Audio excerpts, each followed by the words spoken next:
Bien, ahora va a estar con nosotros José Mini, que es secretario general de ADICU y de la CONADO Histórica, y va a hablar sobre el hito de la Guerra de la Independencia en América y sus enseñanzas.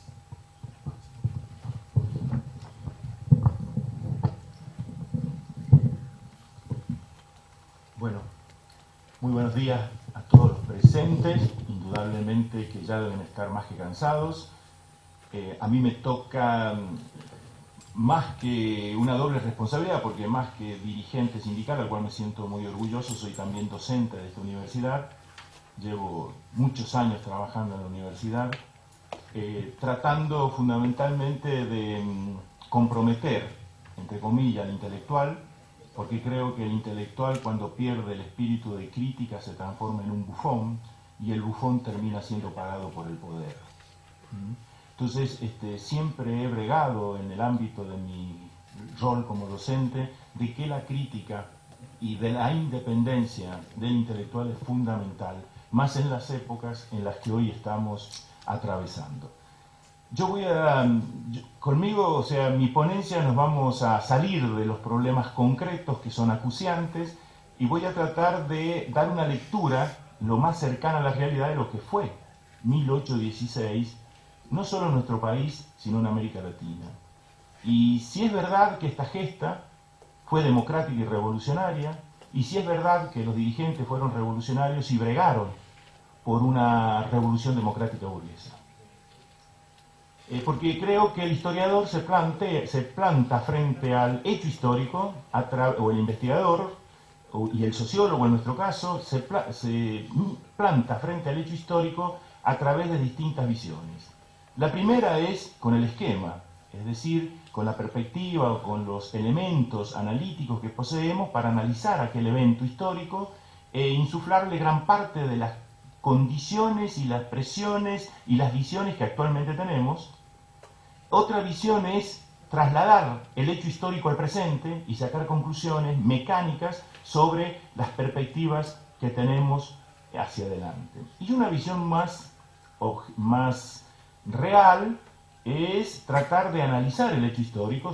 Sabemos que el suceso histórico es un suceso que no se repite, es un suceso que tiene tendencias, es un suceso que tiene particularidades, y a lo largo de su propia dinámica va impactando y va dejando sus consecuencias prácticas y sociales en el quehacer de nuestra acción, no solo cotidiana, sino también en la acción histórica.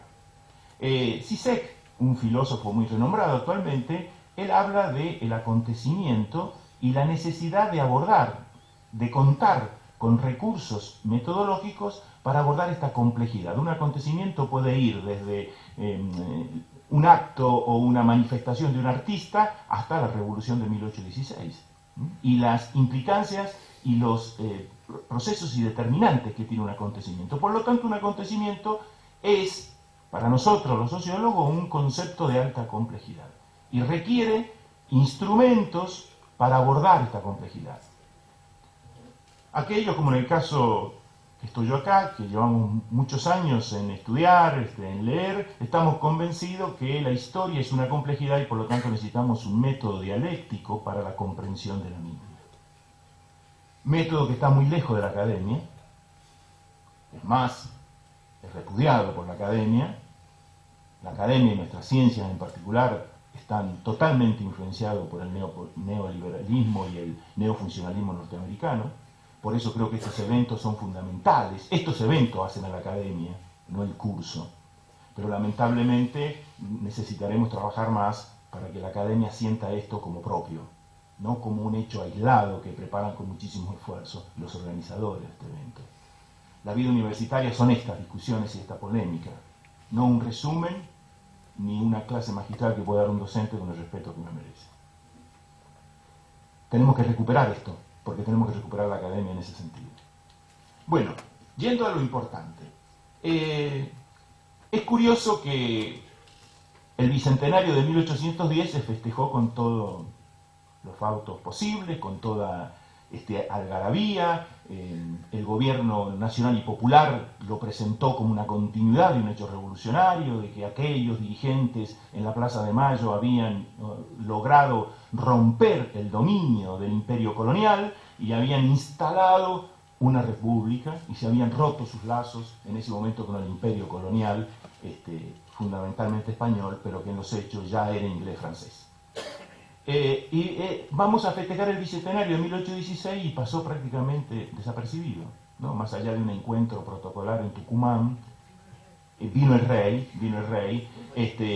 Esto significa, creo yo, el verdadero 1816 y el festejo y el sujeto social, la clase social que lo festejó, creo que muestra, no lamentablemente, sino son los hechos políticos, el verdadero carácter de la independencia del 16. En la ponencia yo he denominado guerras de independencia.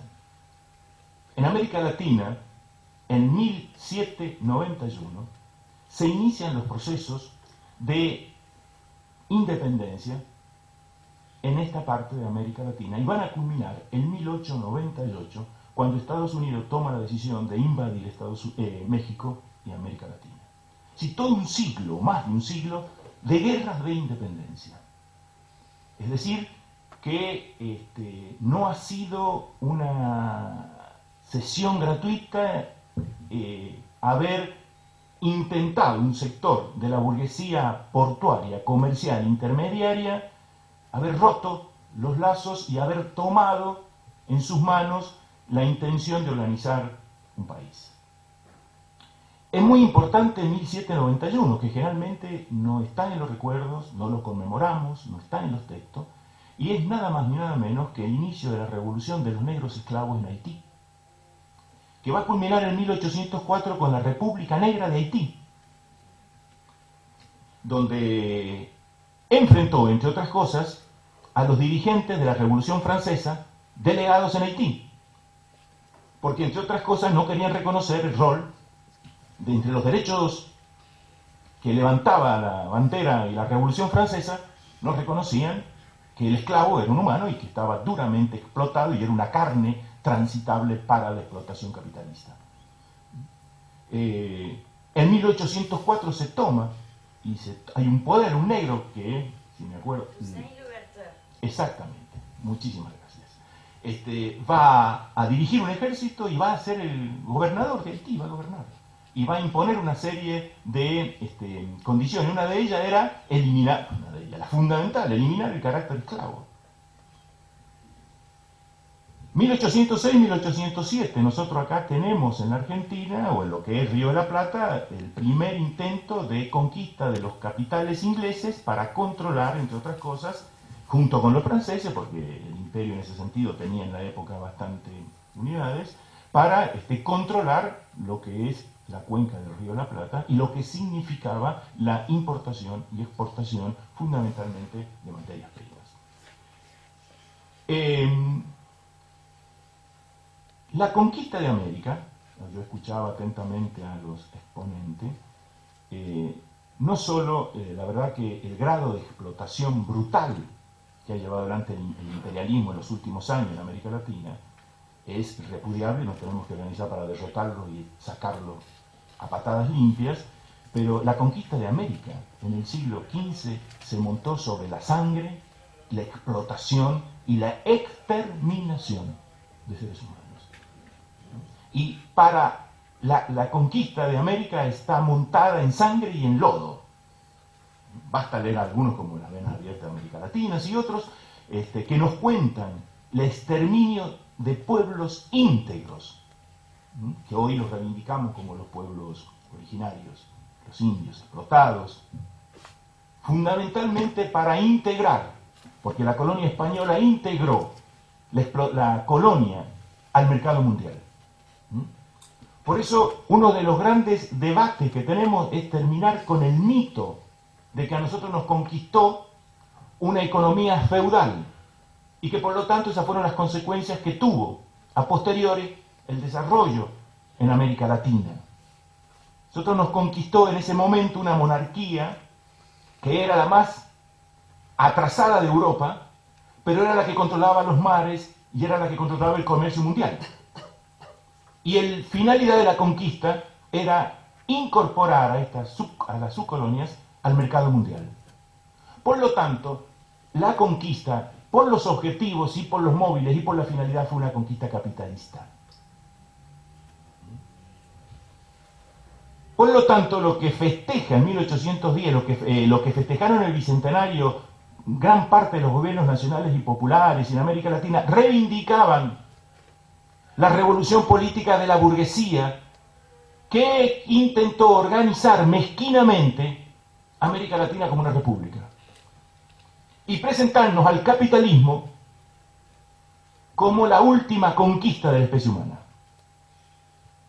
Por eso creemos que quienes luchamos contra el capital no es nuestro festejo, ni esta independencia, ni 1810. Porque tenemos que decir con certeza y con claridad cuáles han sido los móviles, los objetivos y los sujetos políticos. Moreno, que es más el reivindicado más importante, como el intelectual revolucionario más importante, quería un monarca en América Latina. Quería un monarca en América Latina, no estaba a favor ni por la república, ni por constituir una república. ¿Cuál era el rol que cumplieron Moreno y otros? Moreno reivindicaba una inteligencia que estaba realmente deseosa de poder dirigir el aparato del Estado de la colonia. Ustedes saben que Cisneros llamó a la Asamblea de 1810, el 25 de mayo, para constituir el gobierno. Y fueron los hacendados y los terratenientes que le dijeron a la burocracia colonial: no queremos más que dirijas el Estado. Lo queremos dirigir nosotros para intercambiar nuestros productos, nuestros cueros y nuestras carnes con quien nos convenga. Es decir, que en 1810, que culmina en 1816, es una verdadera revolución política. Es decir, es una revolución en la superestructura que administra y controla en ese momento el Estado colonial. Indudablemente que este carácter de esta clase y el carácter de esta revolución o de esta guerra fue marcando ritmos que se escaparon a los propios objetivos. Ante la negativa de Inglaterra y de España de poner un rey, San Martín toma la decisión de decir: en 1816 nos tenemos que independizar y tenemos que enfrentar con la guerra a los realistas. Pero en 1816 se organizó, de la mayoría, habían creo que 16, 17 congresales, eran curas, eran delegados de la iglesia. Ya en nuestra constitución tenemos a los curas inmiscuyéndose en la organización social de nuestro país. Decidieron, ante la negativa de Europa de coronar, e inclusive es más, habían algunos delegados que querían un inca como rey. Y San Martín, ante la desesperanza de que esto pudiera armar a los realistas, decidió: nos independizamos o nos independizamos, y profundizó y avanzó junto con otros dirigentes en la guerra para derrotar definitivamente a la burocracia y a los militares que habían asentado sus reales como la herencia de la conquista o de la administración española. Entonces, esto es lo que realmente pasó. Nuestra burguesía en América Latina, y sobre todo en el puerto del Río de la Plata, que era una clase destinada fundamentalmente, era parasitaria, porque eso tuvimos realmente de negativo en nuestro desarrollo, porque la pampa daba vacas sin necesidad de nada, y permitió tener una riqueza de una manera tan exponencial que solo dejando que las vacas se criaran en el campo y luego sacarles el cuero y luego, cuando surgió el saladero y el frigorífico, exportarlas, fue lo que le dio cierto margen a esta oligarquía terrateniente, que se enriqueció y que no le preocupó absolutamente el desarrollo, no le preocupó absolutamente la unidad nacional alrededor del mercado, de un mercado interno, no le preocupó bajo ningún punto de vista mejorar ni fortalecer el desarrollo tecnológico para tener una industria independiente. No le preocupó bajo ningún punto de vista la unidad nacional, porque una de las tareas fundamentales de la Revolución Democrática Burguesa es la unidad nacional alrededor del mercado único nacional. No le preocupó absolutamente nada. Es más, Cuyo, Mendoza, San Juan, teníamos si bien una incipiente industria artesanal que abastecíamos a gran parte, entre otras cosas, Chile y el norte, y que teníamos un fuerte impacto en el sentido de arar y rasguñar la tierra, que había generado verdaderamente un espíritu creativo y un espíritu de desarrollo, fuimos totalmente destruidos por el centralismo portuario. ¿Con qué? Con política de libre cambio que permitió en todas las instancias la importación y exportación, fundamentalmente de materias primas, que esa es la historia de América Latina. Venimos abasteciendo de materias primas al mercado mundial. Por lo tanto, llegamos tarde en el desarrollo de las revoluciones democráticas por el propio desarrollo de la economía mundial. Esto se explica únicamente por la combinación de desigualdades. Tuvimos un sector social miserable, porque esa es la verdad, intermediario, enriquecido solo con la compra y venta, donde no le preocupó absolutamente ninguna instancia de permitiese organizar el país. Y esto se ha arrastrado hasta hoy. Eso sin duda, con sus matices y con sus diferencias. Perspectivas, para terminar. Evidentemente que nosotros tenemos hay una discusión si vamos por la segunda independencia, si es necesario levantar la segunda y definitiva independencia. Si nosotros vemos la independencia como la ruptura con la economía, con los sujetos activos de la economía mundial, está pendiente la revolución. Ni primera ni segunda, está pendiente. Porque nosotros nos liberamos de la colonia española y nos sujetamos al imperialismo inglés. Es decir, que está pendiente la tarea de la revolución. Esto lleva otra importante tarea en cuanto a la estructura de clase. La burguesía oligarca, terrateniente, comercial, intermediaria en América Latina y en la Argentina ha demostrado su incapacidad para hacerlo. Su incapacidad histórica. Y cada vez esta incapacidad es mayor ante la globalización y el dominio absoluto de la economía. Por lo tanto, creo que es una tarea fundamental y central que tenemos los trabajadores, de llevar adelante un programa político, económico y social que significa la ruptura definitiva con el imperio, es decir, fundamentalmente con Estados Unidos, con el Fondo Monetario Internacional y con las grandes multinacionales y los gobiernos provinciales y nacionales que son serviles a esa política. Es decir, necesitamos una verdadera revolución. Y que esta posibilidad de romper con el imperio no es otra más que una revolución social o socialista que nos permita realmente romper de raíz con este dominio. Y para terminar, Alicia planteó la crisis de la economía. El capitalismo hoy, se está discutiendo, distintos teóricos discuten, el capitalismo agotó, rompió sus propios límites. El capitalismo no le queda, el capitalista imperialista, no le queda otra alternativa que no es conducirnos a paso acelerado a la barbarie. No tiene otra opción para superar sus límites, salvo la Tercera Guerra Mundial, que es parte de la barbarie, y destruir todo lo que existe sobre el globo. Es decir que ya hoy nosotros, quienes estamos acá presentes, con más o menos perspectiva de vida, somos parte ya de una política de barbarie que ha llevado adelante el imperialismo. Entonces la tarea que estamos planteando, y la verdad que en ese sentido es muy rico que la academia tome estas discusiones y estas polémicas, tiene que ver con la definitiva destrucción de esta economía capitalista, imperialista, basada en la explotación de todo lo que existe. En primer lugar de los recursos naturales y en segundo lugar de la especie humana. Gracias, muy amable.